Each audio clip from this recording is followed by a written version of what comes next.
Radio 2M. Faites entrer l'invité. Avec Mohamed Zouak. Pour introduire le sujet d'aujourd'hui, m'est venu en mémoire le film de Hassan Lgzouli, Tenja, sorti en 2004. Ce film raconte l'histoire de Nordine, fils d'un mineur marocain venu travailler dans les mines à Sallaumines, dans le nord de la France. À la mort de son père, joué par l'excellent Mohamed Majd, son fils Nordine, joué par le non moins excellent Rochdi Zem, doit respecter la dernière volonté de son père en transportant son cercueil dans sa voiture break. Un road movie entre la France et le Maroc, pays de ses ancêtres, qui a fait découvrir au public un vécu peu connu, une intimité souvent tue, une problématique de l'entre-deux-rives rarement abordée. Il y a donc 17 ans, ce film mettait en récit une problématique qui se pose avec acuité depuis le début de cette pandémie, avec l'impossibilité de rapatriement pendant le confinement en 2020, puis les difficultés inhérentes aux fermetures de frontières décidées ces derniers mois. Inhumer nos proches ici ou là-bas, pouvoir obtenir une place dans un carré musulman, comment accompagner son parent dans son dernier voyage, des questions d'une extrême sensibilité au moment douloureux de la séparation avec l'être aimé. Il nous a paru essentiel de consacrer une émission pour entendre le vécu des familles, les choix cornéliens auxquels ils ont dû faire face ou auxquels elles ont dû faire face, les périples administratifs, mais aussi les périples à travers plusieurs pays pour venir accompagner leurs parents proches. Pour ce faire, 3 témoins, 3 récits, 3 inhumations. Nous avons l'honneur d'avoir avec nous 3 personnes donc de France. Touria Arab, bonjour Touria, qui est de Angers. Bonjour. Merci d'avoir accepté de témoigner dans cette émission sur Radio 2M. Nous avons également Salman Saadan de Nice. Bonjour Salman. Bonjour Mohamed. Merci d'avoir accepté notre invitation. Et enfin Salahdine Anawij. Bonjour si Salahdine. Bonjour, ça va. Qui actuellement est au Maroc. Merci à tous les 3. Tout d'abord, mes condoléances évidemment, Baraka Frascom pour vos parents décédés. C'est une émission évidemment assez délicate à mener. On va essayer de raconter justement les difficultés que vous avez rencontrées, mais aussi commencer par présenter un petit peu qui étaient vos parents. Et on va commencer avec vous, Touria Arab. Parlez-nous un petit peu de Hajja Fadma Ali, votre mère, décédée récemment. D'abord, racontez-nous qui était-elle, son histoire en quelques phrases. Ma mère est arrivée en 1971 du Maroc, de la commune de Bni Ayat. Elle est arrivée en France directement à Angers. C'est près de Bni Mellel. Elle s'appelle...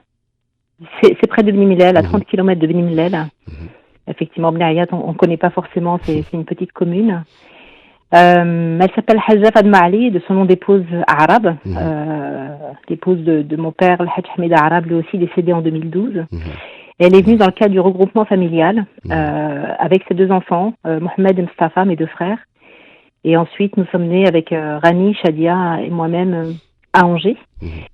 Elle a été mère au foyer, elle a accompagné mon père qui lui travaillait dans le bâtiment pendant de nombreuses années. Et puis elle nous a élevés. C'est vrai qu'elle s'est jamais plainte de ses conditions de vie en France. Son pays natal évidemment lui manquait et nous avions la chance de faire des allers-retours au Maroc régulièrement. Comme beaucoup de familles immigrées, il y avait peu de moyens financiers, mais nous ne manquions de rien. Et je pense qu'ils ont tout fait pour que nous ne manquions de rien, en tous les cas affectueusement et même matériellement. Elle avait le sens de l'accueil, le sens de la générosité, de la famille, bien évidemment, qu'elle nous a transmis, et un amour fort dont on l'entoure en tous les cas aujourd'hui. Elle a vieilli à Angers et nous avons fait le choix de la maintenir à domicile, où elle vivait avec mon frère Rani et une jeune étudiante marocaine, Amina, qui a été présente sur ces 2 dernières années de vie, avec des aides à domicile, des aides soignantes qui ont pu assurer aussi toute cette logistique que nous avions mis en place pour l'accompagner. Elle nous a quittés effectivement brusquement mardi dernier, il y a une semaine. À quel âge ? Et nous avons 82 ans. Elle avait 82 ans. Je dis brusquement parce que c'est vrai que souvent quand on dit 82 ans, on peut nous dire elle était âgée. Oui, elle était âgée effectivement, mais elle était plutôt en forme et c'est vrai qu'elle est partie très vite et heureusement dans nos bras. nous avons pu l'accompagner dans ces derniers moments. Et c'est vrai que je témoigne aujourd'hui, même si c'est encore douloureux, en mon nom, en celui de mes frères et sœurs, et surtout en mémoire de toute une génération d'immigrés qui est venue dans ces années-là, et pour lesquels, voilà, je souhaite qu'on ne les oublie pas, une fois qu'ils ne sont plus là. D'autant plus que vous avez perdu votre père il y a quelques années, et donc c'est effectivement un drame, une perte qui vient en accumulation, qui vient en plus, et là aussi c'était compliqué. Vous l'avez, pour le coup, votre père, vous avez pu le rapatrier au Maroc? Oui, on a pu le rapatrier au Maroc, et c'est vrai que de mémoire, la question ne s'est pas posée une seconde. Le choix de nos parents, dans ce mythe qu'il y avait eu du retour, il était également présent dans le décès, dans l'enterrement. Mon père et ma mère voulaient être enterrés au Maroc. Mon père est décédé en 2012. La question ne s'est pas posée. Nous n'étions pas dans les mêmes conditions, bien évidemment, sanitaires, et ni dans le même contexte. Et nous avons fait ce voyage-là avec lui pour l'enterrer au Maroc, et c'est vrai que ça a été un moment très fort et très intense pour nous, que de pouvoir accéder à sa dernière volonté. Oui, l'accompagner dans le dernier voyage pour faire le deuil, c'est effectivement extrêmement important. Alors avant de rentrer dans le vif du sujet et les difficultés, on va passer la parole à Salman pour qu'il nous parle aussi de son père Haj Mohamed à Nice. Racontez-nous vous aussi un petit peu l'histoire de votre père qui est décédé il y a fin mars, je crois. C'est fin mars exactement, le 29 mars exactement. Donc, mon père, c'était quelqu'un pareil qui rentrait dans les années 70, comme la plupart de nos anciens. Donc, je suis encore un peu encore dans le deuil, donc on comprend les difficultés qu'il y a eu. Donc, il est arrivé dans la région niçoise pour travailler dans quel domaine? Il est arrivé à Nice, il a fait un peu Montpellier, il a fait Nice, donc il est arrivé pour travailler comme le but de la plupart de nos anciens. Et finalement, après en 2003, il nous a ramenés, sauf mes deux grandes sœurs qui sont restées là-bas au Maroc. D'accord. Qui sont restées là-bas. Donc vous êtes combien de frères et sœurs? Donc deux qui sont au Maroc? Quatre frères et 4 sœurs en tout. Oui. Donc deux sœurs aînées qui sont restées au Maroc. Exactement. Et votre père, était venu à Nice pour travailler dans le BTP, c'est ça, dans le bâtiment? Dans le bâtiment, exactement. Il a travaillé beaucoup dans le bâtiment. Il a fait un peu de tout, mais la plupart, c'était dans le bâtiment. Donc, voilà. Ouais. Et donc le 29 mars, il est décédé. À quel âge? Il avait 62 ans, exactement. 62 ans. Donc il était encore jeune. Il était encore actif. Il était encore actif dans le sens où il travaillait. Très actif. Exactement, très très actif. Quand il travaillait plus, il était à la retraite. Il était à la retraite, d'accord. Il faisait du genre de petites. Mais il avait des petites occupations. Exactement, il est toujours occupé. Il se sentait encore jeune, et effectivement ça a été c'était assez brusque la disparition, surtout qu'il me semble qu'il comptait venir au Maroc. Malheureusement, la fermeture des frontières l'a empêché de venir au Maroc fin mars.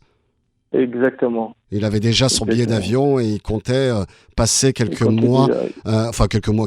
ou quelques mois, je ne sais pas, le Ramadan en tout cas au Maroc, comme il l'avait passé l'année dernière, puisqu'en confinement il était au Maroc dans la région de Tinrir, je crois. Il a passé à peu près 6 mois près de Tinrir, exactement, avec Aïssa ou Ibrahim, dans le village, très bien. Notre village natal. Eh bien, merci. Nous allons, avant de continuer avec Touriel, nous allons passer la parole à Salahdine Anaouji.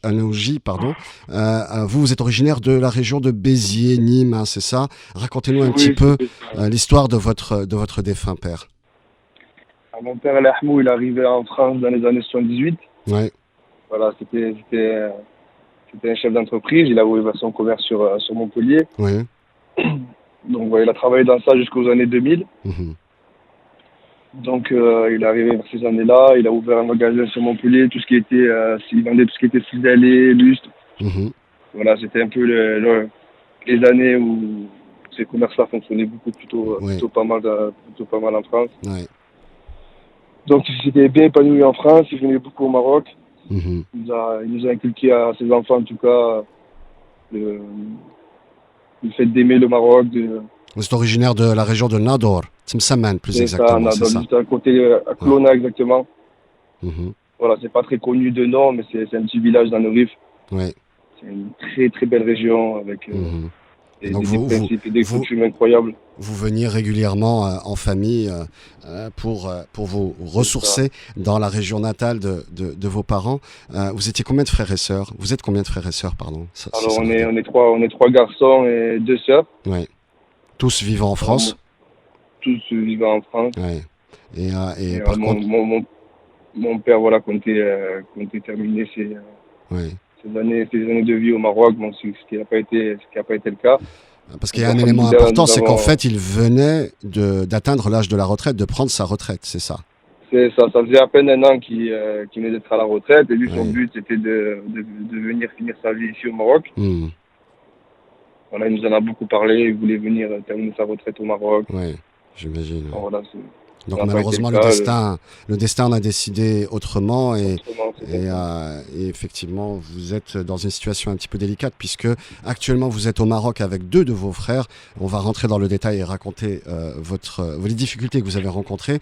On va revenir à Tchoulia Arab pour nous raconter justement face à la mort finalement, des choix de famille doivent se faire. Vous avez perdu votre père, tout a été un petit peu automatique, naturel, vous avez fait le rapatriement, vous l'avez accompagné, tout s'est fait de manière, tout coulait de source, Tchoulia Arab, mais là, la situation, elle est vraiment délicate depuis déjà l'année dernière, mais pour vous, ça a été des choix difficiles à faire, puisque si vous décidiez de rapatrier votre mère et de l'inhumer dans votre village, dans le village d'origine, comme c'était son vœu, finalement, vous ne pouviez pas venir. Et donc, vous avez dû débattre entre vous. Racontez-nous justement les difficultés que vous avez rencontrées. Oui, effectivement, on a dû débattre entre nous, même si, pour tout vous dire, on a été rapidement d'accord. Dès le lendemain du décès et dès le lendemain, donc le mercredi, nous nous sommes réunis tous les 5 à l'appartement de ma mère. Pour prendre une décision et tout peser, dans un contexte que vous imaginez évidemment affectif, émotionnel important, et dans un contexte sanitaire qu'on n'avait pas anticipé. Pour tout vous dire, dès le démarrage de la crise sanitaire, nous prions et nous espérions que nous n'aurions pas à faire un choix qui serait un non-choix. Et on espérait qu'elle ne nous quitte pas pendant cette période de crise sanitaire. Donc on a organisé comme une sorte de délibéré entre nous où nous avons été accompagnés par le service funéraire musulman d'Anjou, par Radouane et Madiba, les 2 conseillers funéraires. Mon oncle était présent également et lui nous a dit quelque chose qui a été très important pour nous. Il nous a dit, mon oncle c'est le frère de mon père, il nous a dit, quelle que soit votre décision, elle sera difficile. Vous seul pouvez la prendre. Le service funéraire musulman d'Anjou nous a décliné les 3 possibilités. La première étant le rapatriement de ma mère. Comme vous le disiez tout à l'heure, sans accompagnateur. On a essayé d'appeler le consulat, de voir qu'est-ce qui était possible. Il n'y avait pas d'accompagnateur possible. On devait faire une escale, la dépouille de ma mère devait faire une escale par Istanbul, compte tenu de la fermeture des frontières au Maroc. Et pour nous, cette solution-là était difficile à imaginer, de ne pas être présent. Donc c'était très compliqué dès lors qu'on nous avait annoncé qu'il n'y aurait pas d'accompagnateur et que par ailleurs il y aurait cette escale à Istanbul et que la fermeture des frontières a accentué aussi notre prise de décision, bien évidemment. La deuxième possibilité, c'était la possibilité d'avoir un caveau provisoire avec une fosse bétonnée qui aurait nécessité du coup 2 enterrements et nous plaçait, nous, famille, dans une attente incertaine, longue, lourde. 2 enterrements, c'est-à-dire une sépulture provisoire, une exhumation avec toutes les lourdeurs administratives et les autorisations nécessaires pour ensuite venir l'enterrer au Maroc quand tout sera possible. Ce qui est un long parcours du combattant. Ce qui est un long parcours du combattant et qui, dans ce contexte-là aussi de deuil, était aussi difficile à imaginer et dans le contexte pandémique, trop long et impossible à anticiper en termes de durée. Et puis la dernière possibilité, c'était l'inhumation dans un carré musulman à Angers. D'emblée, on nous a expliqué qu'il ne restait plus que 8 places dans ce cimetière de l'Ouest à Angers. Pour toute la ville d'Angers. Tout à fait. Tout à fait. Il y a des carrés musulmans. Il y en a un qui est effectivement plein et l'autre, il restait 8 places pour enterrer nos morts. Et qu'à 15 jours ou 3 semaines près, il aurait fallu qu'on fasse le choix de l'enterrer d'ailleurs dans une autre ville et de chercher un autre carré musulman disponible. Donc c'est vrai que... Une autre souffrance finalement, puisque en plus de ne pas pouvoir répondre à son dernier vœu, finalement vous auriez été face à un choix, à un non-choix encore une fois, mais pour le coup, ne même pas pouvoir l'enterrer à Angers, là où elle a vécu, et là où vous êtes né et avez grandi, vous, enfant de la famille arabe. Tout à fait. La question qui s'est posée assez rapidement, c'est dans le contexte aussi où les carrés musulmans se font rares, que la place, on savait qu'elle était contrainte. La décision s'est faite de manière collégiale et quasiment d'une seule voix. On s'est d'emblée dit que c'était le choix que nous allions faire d'enterrer ma mère en France, et que c'était effectivement pas son choix de départ. Ce qui a aussi certainement incité notre choix et notre orientation, c'est qu'il s'agissait d'une concession renouvelable et que nos enfants ensuite pouvaient aussi s'en occuper, que ça nous avait placé dans une forme de responsabilité, de filiation, parce que nous sommes tous nés là, et que on essayait aussi de positiver cette démarche en se disant qu'on l'aurait aussi près de nous, même si elle est près de Dieu.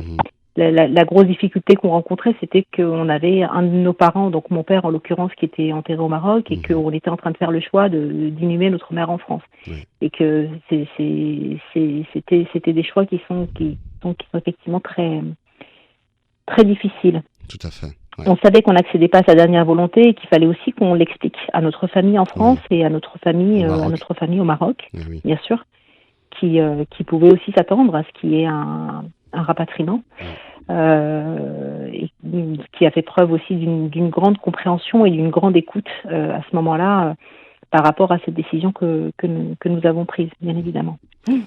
Oui, des choix difficiles et donc un double vécu finalement qui est polarisé, puisque vous avez vraiment vécu deux expériences douloureuses, mais où finalement, les choix qui vous ont été donnés sont complètement différents, parce que le contexte est différent, parce que la situation est différente, et finalement, ce vécu vous plonge dans une réalité de la diaspora marocaine en particulier, et puis plus largement les différentes diasporas.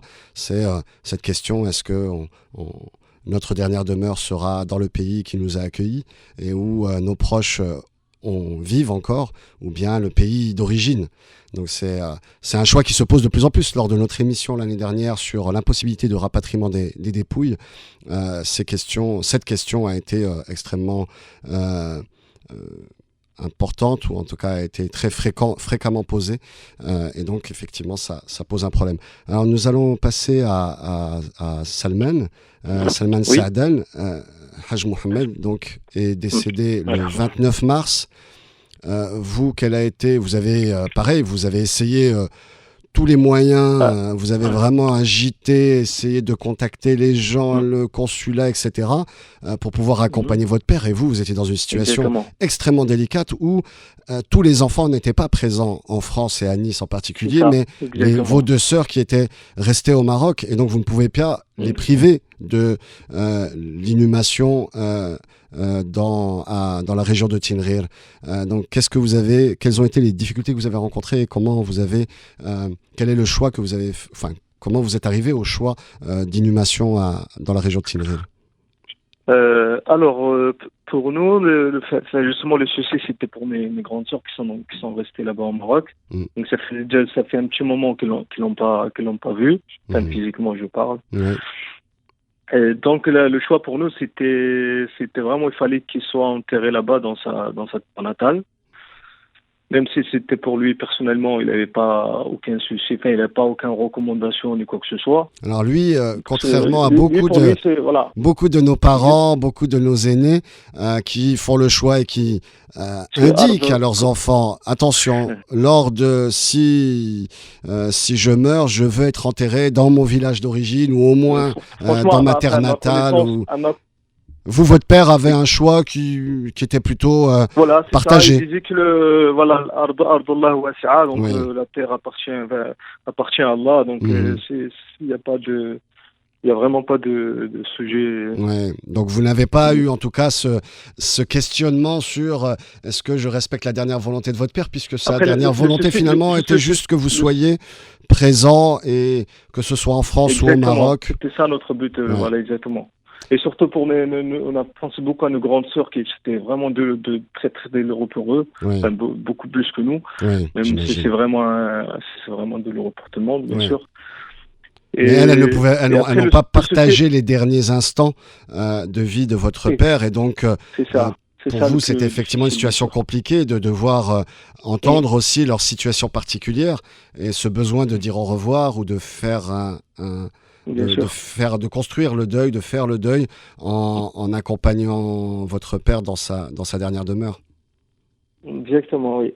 Après, l'autre problème qu'on a eu, c'était justement de trouver un avion pour le rapatriement. Pour le rapatriement, oui. Vu qu'il y a l'assistance Maroc qui prend pas les vols avec la Turquie, avec une autre compagnie que la compagnie nationale. Oui. Donc ils refusent parce qu'ils ont eu un ordre de l'autorité marocaine. D'accord. Donc malheureusement, on a fait de notre part, mon grand frère et surtout mon grand frère, il a trouvé une agence qui fait justement qui travaille avec la Turquie. Oui. Donc on a pu faire difficilement, on a pu faire le besoin.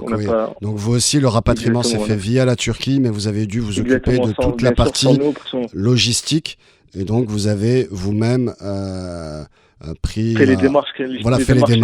Pour pouvoir le faire rapatriement au Maroc. Et donc il a pu être rapatrié, il a pu être enterré en présence de vos deux sœurs, c'est ça, dans la région de Tigray. Exactement, plus ses frères, son frère. Le frère de votre père et le reste de la famille, j'imagine, le village. Il y en a beaucoup, donc elle était les plus connue là-bas qu'ici. Donc, bien sûr Et vous n'avez pas pu, alors que vous aviez quand même tenté de venir.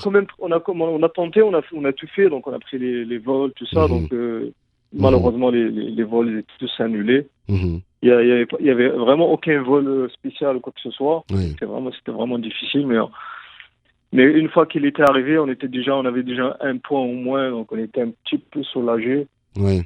On ira, Inch'Allah, dès que ça se débloque, Inch'Allah. Inch'Allah, vous viendrez à Tigray et vous pourrez effectivement aller au cimetière et faire ce qu'il faut faire.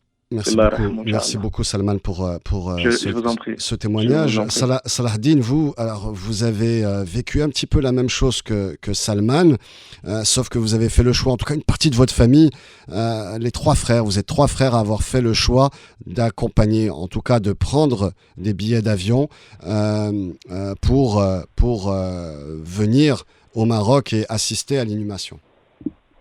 C'est ça. Pour nous, c'était inimaginable de l'enterrer sans qu'il y ait une personne, un de ses enfants en tout cas, pour l'inhumer. Donc on a pris, on va dire, le choix de se rendre au Maroc.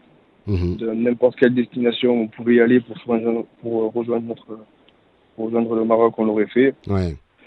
Donc voilà, nous on est passé par l'Espagne, ensuite on est passé par le Sénégal. C'est un véritable périple, hein. Vous avez vraiment fait... Voilà, on a eu logiquement, on aurait dû prendre 2 billets, ça veut dire Barcelone-Sénégal et Sénégal-Maroc. On a dû en prendre 5 au final parce qu'à chaque frontière, on nous demandait des documents. Documents plus tout ça pour passer la frontière, c'était très compliqué. Alors, on est resté 2 jours en Espagne, parce qu'on ne pouvait pas se rendre au Sénégal, il fallait des documents de l'ambassade. De là, nous sommes arrivés au Sénégal, à Dakar. On nous a demandé aussi des documents pour se rendre au Maroc de l'ambassade. Donc c'était aussi très très compliqué. Là, ça a plus été l'humain, on va dire. L'humain pour prendre l'avion. Ça n'a pas été grâce à l'ambassade. Ça a été grâce aux gens de l'aéroport qui ont été touchés par notre histoire et qui nous ont, malgré eux, laissé monter dans l'avion pour qu'on puisse se rendre au Maroc. Ils ont facilité le transit. C'est ça. Malgré qu'ils avaient des restrictions très claires, ils ne devaient pas nous laisser monter. Voilà, le Maroc voulait pas nous faire entrer clairement chez nous. Donc ça a été plutôt eux qui ont été touchés par notre histoire et il y en a même une personne qui nous accompagne, ils nous ont dit voilà, aujourd'hui c'est une période de Ramadan où vous vivez quelque chose de compliqué. Donc je veux faire quelque chose pour vous faciliter cette épreuve. Donc nous avons réussi à monter dans l'avion. Donc, on était les 3 frères, on n'avait même plus une accolade quand on était montés dans l'avion parce qu'on pensait qu'on avait fait le plus dur. Oui. Mais le plus dur en fait était au Maroc, c'était chez nous. Quand vous êtes arrivé à Casablanca, et là on vous dit... on arrive à Casablanca à 3h du matin et on avait déjà préparé à la location du véhicule et pouvoir enterrer notre père à la Hassal. Donc on avait tout prévu pour voir, parce qu'on avait déjà retardé d'une journée en plus parce qu'on était bloqué à Dakar. Oui. Et le fait, on est resté quand même jusqu'à 13h à l'aéroport. Donc déjà, on s'est dit que c'était très compliqué parce qu'on avait quand même beaucoup de routes, à peu près 6 heures de route pour aller jusqu'à chez nous. Donc là, on a commencé vraiment à perdre espoir. On voyait qu'à l'aéroport, ils ne savaient plus trop quoi faire. Ils étaient un peu... voilà, ça faisait les 100 pas. Voilà, les responsables faisaient les 100 pas à l'aéroport. Parce qu'en fait, vous êtes plusieurs familles qui accompagnaient justement un proche décédé. Et donc, bien ça, étant donné que vous venez de France, par rapport aux restrictions sanitaires, on a exigé de vous un nouveau test PCR. Vous en avez fait plusieurs d'ailleurs, hein, parce qu'à chaque pays, vous en avez fait. Vous êtes à combien de tests PCR? On en avait fait un en France avant de prendre le départ, un à Barcelone vu qu'on est resté bloqué plus de 2 jours. Ensuite, on a refait un test PCR à Dakar. Donc, on est déjà à 3 tests. Ensuite, dès qu'on arrive à Casablanca à l'aéroport, on a fait le 4e test à l'aéroport. Donc, les 4 étaient négatifs sur une période d'une semaine. Et ensuite, voilà, à l'aéroport, à notre grande surprise, on nous a rien dit, bien évidemment. On est resté à l'aéroport jusqu'au moment où on a commencé on va dire, on en avait marre d'attendre. On a commencé vraiment à demander qu'est-ce qui se passe, on doit aller enterrer notre père. Et de là, ils nous ont dit qu'ils allaient nous laisser sortir. Donc, on suit les autorités jusqu'à la sortie de l'aéroport. Bien sûr, on nous dit rien. Et à la sortie de l'aéroport, on nous fait monter dans un bus. Et je comprends toujours pas. On leur demande, ne vous inquiétez pas, on va vous expliquer. Et quand on monte dans le bus, on nous amène dans un hôtel. Voilà, c'est l'hôtel Onomo à côté de l'aéroport. Donc on se rend dans cet hôtel, on était plusieurs dans le même cas de figure. Pas tous pour des décès, d'autres pour des affaires, on va dire. Mais plusieurs familles en tout cas dans ce cas de figure. Voilà, plusieurs familles. Et donc là, on fait une réunion, on nous explique qu'on va devoir payer 10 jours de confinement à nos frais. D'accord. Pour les raisons et que sanitaires. Pour des raisons sanitaires. Bon, on leur explique qu'on a fait 4 tests, que même à l'aéroport, on est sorti négatif. On ne comprend pas. Donc, on demande des explications. Ils nous disent que c'est pour le bien du pays, qu'il va falloir qu'on soit confiné pendant 10 jours. Nous, on leur a dit on n'a pas 10 jours devant nous. Nous, on doit l'enterrer aujourd'hui. On leur a expliqué que c'était compliqué. Même eux nous disent en tant qu'humains, j'aimerais pas être à votre place. Mais on peut rien faire. Ça vient d'au-dessus de nos fonctions. Bon, du coup, on était un peu figés. Donc là, on a commencé vraiment à se poser des questions sur le côté musulman, tu vois, le côté religieux, parce que c'est très important d'enterrer. Tout le rite funéraire, effectivement, est important dans la religion et dans la culture marocaine. Et pour vous, c'était un véritable sacrifice, finalement, de pas à la fois humain, parce que c'est votre père et vous aviez besoin d'être présent. Et puis, vous ne compreniez pas la décision, même si peut-être d'un point de vue général, vous pouvez comprendre qu'il y a des restrictions sanitaires, etc. Mais dans votre cas de figure, vous n'arriviez pas à comprendre cette impossibilité, cette situation délicate où à la fois vous devez enterrer votre père et on vous dit que c'est pas possible parce que vous devez être confiné pendant 10 jours à l'hôtel. Pour vous, c'est le drame qui se rajoute au drame, j'imagine. Surtout qu'on n'a qu'un père, on n'a qu'un père, on n'a pas besoin de leur expliquer ça en vrai, mais bon, on est obligé de leur expliquer, de jouer dans les sentiments, de leur dire qu'on n'a qu'un père, qu'on aimerait aller au bout de notre démarche. Ça veut dire, on a pu faire la Salat el-Janeza en France. On a été facilité dans tout notre parcours, dans tout notre voyage. Et que là, aujourd'hui, je leur dis que c'est l'autre pays qui nous bloque, quoi. Et on leur a même demandé de nous escorter jusqu'à là-bas s'il fallait payer. Bon, on aurait payé pour juste assister à l'enterrement. Ils ont dit que c'était impossible.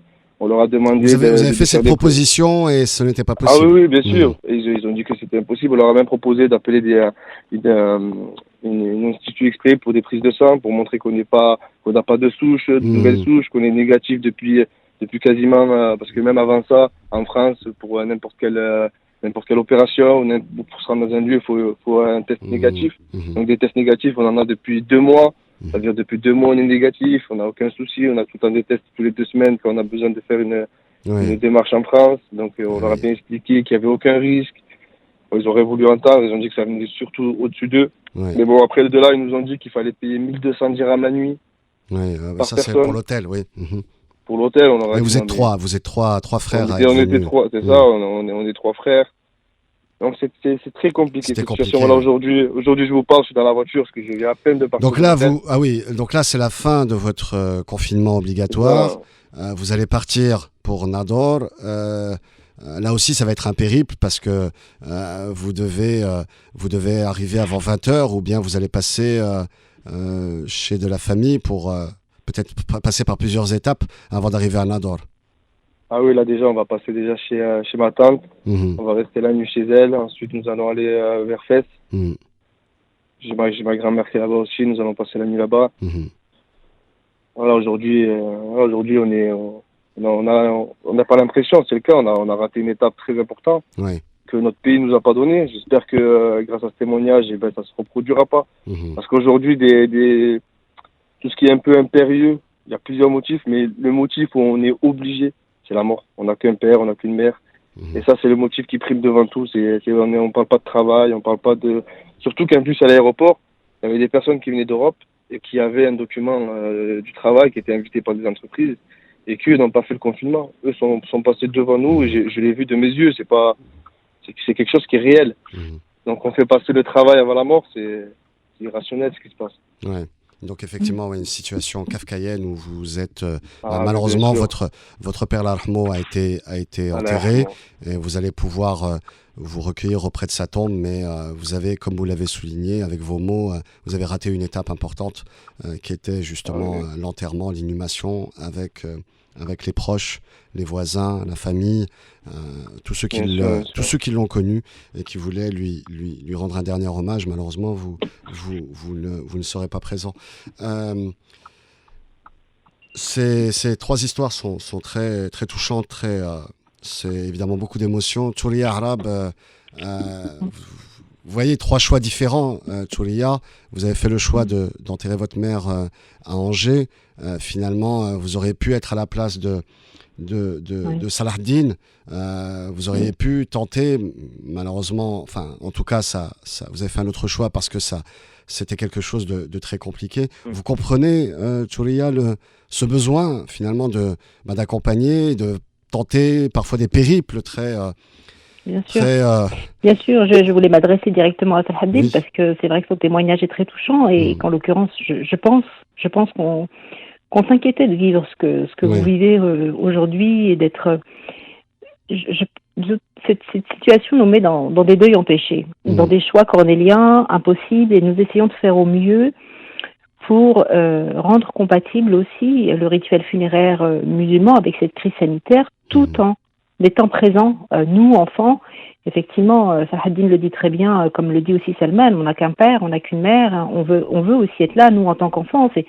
C'est nécessaire pour pouvoir accompagner et essayer de ne pas rater ces étapes-là qui sont cruciales au moment où on enterre nos parents.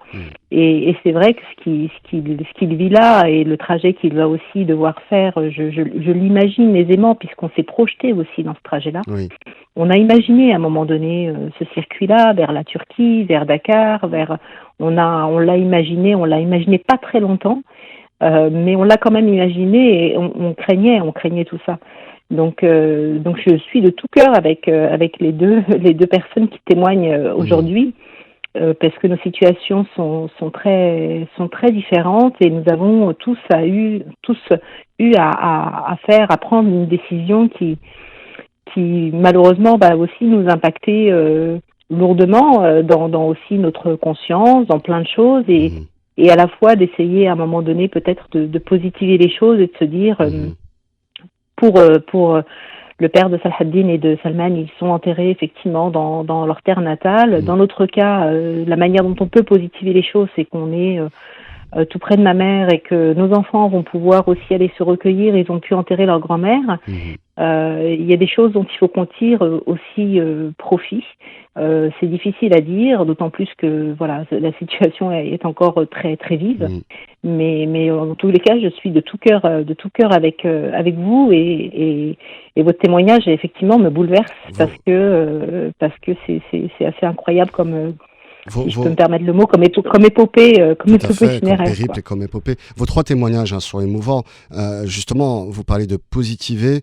Salman Saaden, vous aussi d'une certaine manière, si on devait positiver, et je sais qu'il y avait beaucoup de sagesse aussi dans les enseignements, les propos de votre père, quand il disait justement que ici ou là-bas, peu m'importe, la terre entière appartient à Dieu, mais une manière de positiver aussi, c'est finalement la présence lors de l'enterrement, vos sœurs finalement, vos 2 grandes sœurs ont pu peut-être atténuer une partie de la douleur de ce vide parce que vous n'étiez pas présent et donc vos sœurs vous ont un peu par procuration, j'allais dire d'une certaine manière, vous ont remplacé et ont atténué cette douleur de ne pas être présent. Il n'était pas seul, votre père dans son dernier voyage n'était pas seul, vos 2 sœurs étaient présentes. Exactement, bien sûr, c'est ça. C'était ça, pour nous, c'était, comme j'avais dit, c'était ça le plus important. Que mes 2 sœurs soient un peu, comment dire, réconfortées et le voir au moins une dernière fois. C'est vrai que nous, comme Salah Din, c'est vrai que c'est touchant ce qui est son histoire. Nous aussi, on a pensé à tout, passer par la Tunisie, passer partout. Mais on a appelé, mon frère, il a appelé tous les ambassades, mais ils disaient tous pareil. Ils disaient que c'est impossible, que ça va se bloquer, que ça va se fermer. Donc on a dit, il vaut mieux attendre un petit peu que de voir que chacun son histoire. C'est vrai que c'est compliqué. Et d'ailleurs, on a parce peu comment faire. Parce qu'il y a vous, les enfants, qui êtes à Nice, mais il y a aussi votre mère qui a dû... il y avait ce choix aussi et c'était compliqué. J'imagine que pour votre mère, c'était compliqué de ne pas accompagner son mari défunt et donc vous avez dû affirmer votre présence, être un soutien indéfectible. Exactement, entre nous, rester entre nous, être solidaire, c'est ce qu'il nous restait à faire, donc pour se réconforter, quoi. Ouais, j'imagine. Merci beaucoup pour votre témoignage. Salah Din, une fois arrivé à Nador, je pense que la première chose dans votre village, près de Temsaman, votre première chose, ça sera d'aller vous recueillir sur la tombe de votre père. Bien sûr. La première chose qu'on peut faire, on va dire, c'est un peu ce qui nous reste. La seule chose qu'on peut faire maintenant, c'est se recueillir auprès de lui, auprès de sa tombe, faire une sadaka, Inch'Allah, à son nom. Voilà, essayer de faire ce qu'on peut, quoi, ce qui nous reste à faire. Là, nous, on sait qu'on n'est pas venu ici en vain parce qu'on a tout fait pour venir. Oui, vous avez d'ailleurs remué ciel et terre avec un voyage assez long, avec plusieurs billets d'avion, plusieurs tests. Malheureusement, Maktebch, effectivement, on dit souvent c'est le destin, c'est le Mektoub.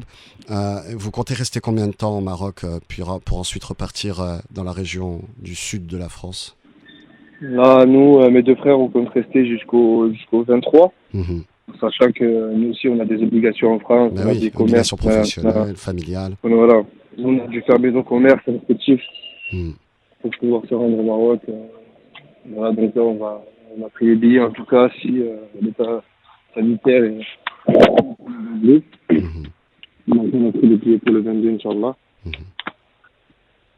Donc, du coup, on compte rester jusqu'au 22 et recueillir au maximum auprès de notre père. Et retourner en France, oui. Je sais que vous avez aussi rencontré d'autres familles endeuillées, sans citer leur nom, mais juste raconter une ou 2 histoires. Lorsque vous étiez en confinement, tout au long de cette semaine, de ces 10 jours, il y a d'autres cas assez délicats, assez sensibles aussi, que vous avez croisés malheureusement. Bien sûr, il y a surtout 2 cas qu'on était quand même assez proches d'eux. On a beaucoup parlé avec eux. C'était surtout une personne qui avait perdu son fils de 13 ans. Une mère qui était une mère de famille. qui était complètement anéantie. Et là, si vous voulez, elle a le corps qui a été rapatrié et qui a pris un peu plus de temps. Il est resté une semaine bloqué à l'aéroport d'Istanbul, si je ne me trompe pas, ou 4 jours bloqué en France et ensuite 2 jours à l'aéroport d'Istanbul. Et donc, du coup, elle a été confinée 10 jours avec son fils. De ce que je sais, elle a été confinée 10 jours avec son fils à même hôtel où on était. Et elle avait le test PCR le lundi. Et son fils Al-Ahmou, il est arrivé à Casablanca le lundi même. Donc on avait nous aussi discuté pour qu'elle se fasse tester très tôt le matin, qu'elle puisse aller enterrer son fils. C'était prévu à la salle. Et même là, dans ces conditions-là, nous, on est resté aberrés, c'est que les tests sont venus à 14h. Ils sont venus se faire tester à 14h, alors qu'ils auraient pu au moins, mais au minimum... accélérer les choses pour pouvoir la laisser partir et assister aux funérailles. À 6h du matin, 7h du matin, qu'on puisse avoir les résultats et qu'à la salle, elle et son fils puissent aller faire leur deuil. Et toutes les personnes là-bas présentes disaient que c'était possible, ce qui allait se passer. Mais ça a pris du retard, elle a été testée qu'à 14h. Et donc là, elle savait très bien qu'elle ne pouvait pas l'enterrer, alors qu'elle a mis tout cet espoir du confinement jusqu'au dernier jour, le lundi, pour qu'elle puisse aller enterrer son fils, Et du coup, elle a pas pu. Et ce qu'ils ont fait, c'est qu'ils ont ramené son corps jusqu'à devant l'hôtel. Et elle a eu 5 minutes, subhanallah, pour lui dire au revoir. Et ça a été vraiment quelque chose. Même moi, je suis allé voir cette personne, je suis allé voir les responsables, je leur ai dit, je puisse pas aller enterrer mon père, c'est Mekteb. Mais je lui donne ma place, mes frères, on lui donne sa place, et il faut pour qu'on reste plus longtemps, pour qu'elle sorte juste. Parce que ça déchire le cœur. Pour qu'elle puisse enterrer son fils. Ça déchire le voilà, cœur. donc du coup, ça n'a pas été le cas, et ça nous a encore plus choqué, en fait, du Maroc, de notre pays natal. Ça nous a encore plus choqué, mais à cette heure-ci, je suis à 2 doigts d'écrire un livre sur cette histoire, tellement qu'elle est rocambolesque, tellement que des histoires c'est inhumain, on peut pas partir d'un pays qui connaît pas toutes nos coutumes, toutes nos religions et arriver au Maroc. Vous ne comprenez pas, le comportement ou les restrictions qui vous ont été imposées. Enfin, vous le comprenez de manière générale, mais dans votre contexte, vous auriez espéré de la souplesse. C'est ça, mais surtout de la souplesse dans le sens où on est confiné, on est peut-être porteur d'un virus, même si pendant 4 mois on est négatif. Une escorte, s'il faut, vous nous faites payer l'hôtel 1200 dirhams, une escorte payée. Pour que vous puissiez assister à ce dernier, aux funérailles de votre père. On comprend. C'est ça, et surtout des personnes qui s'est joué à quelques heures, c'est ça le fait. Et même pour quelques heures, ils n'ont pas été capables de faire le nécessaire pour pouvoir qu'ils puissent enterrer leur fils. On comprend votre émotion et les difficultés auxquelles vous avez dû faire face et auxquelles cette mère de famille a dû faire face et d'autres parents ont dû faire face. Alors nous allons terminer cette émission en donnant la parole comme on l'a commencé, à Touria Arab. Vous avez dédié un poème, un texte pardon, à votre mère lors de l'inhumation que j'ai lu et qui m'a beaucoup ému. Et je souhaitais qu'on finisse cette émission justement sur ce poème, sur ce texte, sur ces mots. Pouvez-vous nous le lire, Touria Arab? Oui. Je vais essayer de vous le lire. Est-ce qu'Inch'Allah, Imma, maman, j'ai intitulé ce texte Aska, qui veut dire demain, en tamazirt, en langue berbère, notre langue maternelle. Imma, maman, tu nous disais tous les jours, Anesremando, quand est-ce que nous partons? Smania Imma, où ça maman? Jiguano, Dannar, dans ma maison, là-bas. Nous te répondions invariablement et de manière constante, Aska Inch'Allah, demain si Dieu le veut. Aska, Ahal Rdaïdino, Wacha. Demain, oh mon Dieu, d'accord.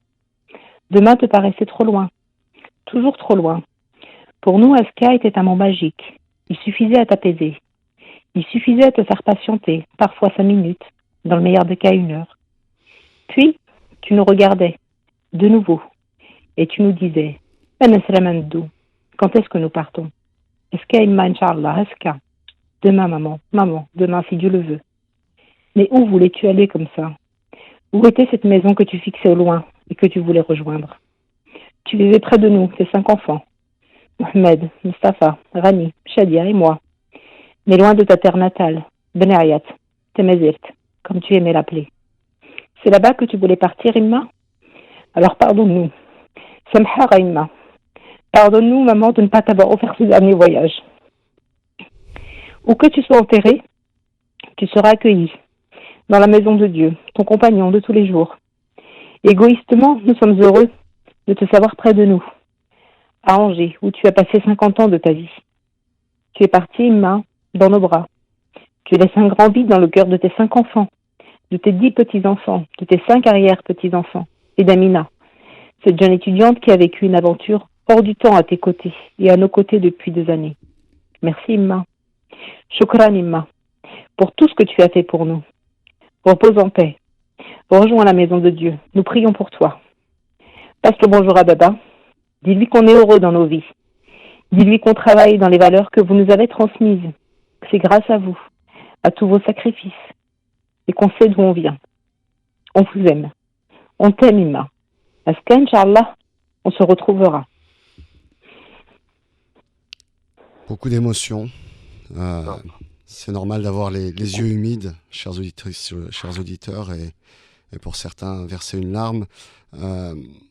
Beaucoup, en tout cas, dans ce texte, beaucoup d'émotions dans ce texte qui doit parler à toutes celles et ceux qui ont évidemment perdu un proche dans ces conditions difficiles, et même avant cela, et même pour ceux qui n'ont pas perdu un proche, parce que même quand on n'a pas perdu un proche récemment, on a un voisin, on a un ami du quartier, un collègue du boulot, un ami éloigné qui a perdu un proche dans ces conditions difficiles.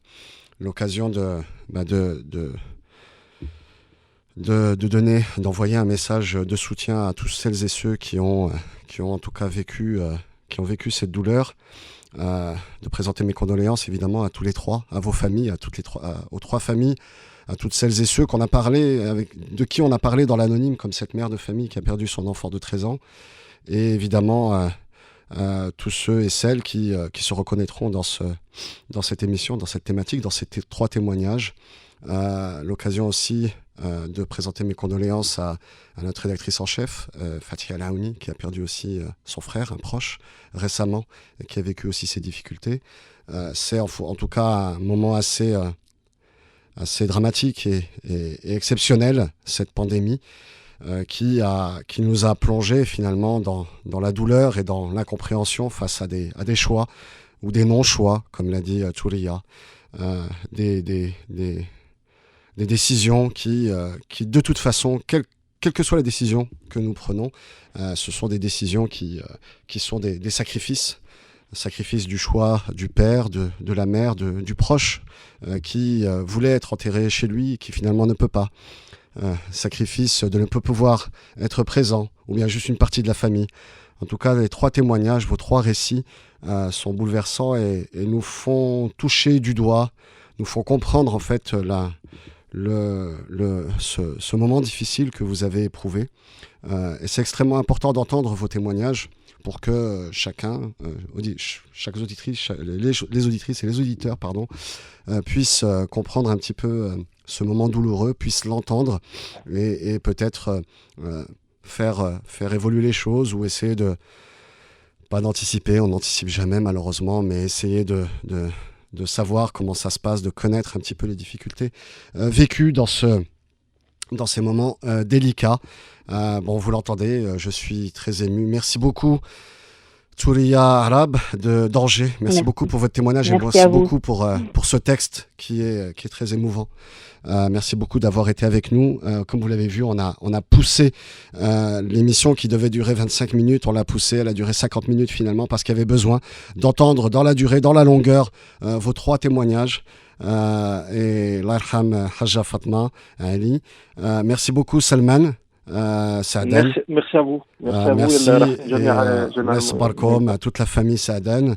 Merci beaucoup, Salahdine. Vous passerez bien évidemment nos mes condoléances à vos deux frères qui sont avec vous, j'imagine, dans la voiture, mais aussi votre famille restée dans le sud de la France. Et toutes mes condoléances pour la perte de votre père. Moi, toutes mes condoléances à toutes les familles qui étaient présentes aujourd'hui, toutes les personnes qui ont perdu, qui ont subi des gros chagrins, qui n'ont pas pu enterrer leurs parents, leur fils ou leur mère. En tout cas, c'est une épreuve très difficile et en tout cas, je vous remercie de nous avoir donné la parole aujourd'hui, de pouvoir en parler. J'espère que des responsables pourront entendre ce message de détresse. Pas pour nous, en tout cas, mais au moins pour les familles qui voudront enterrer leurs proches et faire leur deuil. Pour l'avenir, effectivement. Merci beaucoup à vous trois. Tout de suite, la suite des programmes sur Radio 2M. Et je vous donne rendez-vous pour une nouvelle émission Faites entrer l'invité spécial MRE mercredi prochain à 13h. Merci, au revoir. Vivre avec vous.